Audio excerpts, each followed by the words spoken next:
Hi, இன்னைக்கு Gopi Manchurian பண்ண போகிறோம். அதுக்கு என்ன மசாலாலாம் ஆட் பண்ணலாம் அப்படிங்கிறத பார்க்கலாம். ஃபஸ்ட்டு காஷ்மீர் சில்லி 2 எடுத்து போட்டுக்கிறேன். இஞ்சி அண்டு வெள்ளைப்பூடு மிக்ஸ் பண்ணிக்கிடுவோம். சின்ன தக்காளி ஆட் பண்ணிக்கலாம்.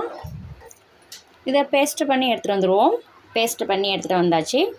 அரை முட்டைக்கோஸ் கட் பண்ணி வச்சுருக்கேன். இப்போ சில்லி பவுடர் ஆட் பண்ணிக்கிடுவோம்.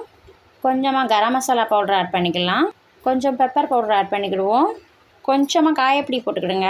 இப்போ நல்லா மிக்ஸ் பண்ணிக்கிடுவோம். நெக்ஸ்ட் இந்த அரைச்சி வச்சுருக்க பேஸ்ட்டை மிக்ஸ் பண்ணிக்கலாம்.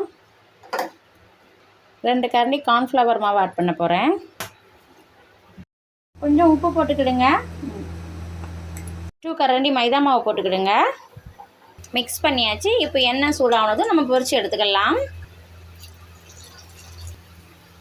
கோபி மஞ்சூரியன் ரெடி. வாங்க சாப்பிட்லாம். டொமேட்டோ சாஸ் ஊற்றி சாப்பிடுங்க, டேஸ்ட்டாக இருக்கும். Okay, bye, thank you.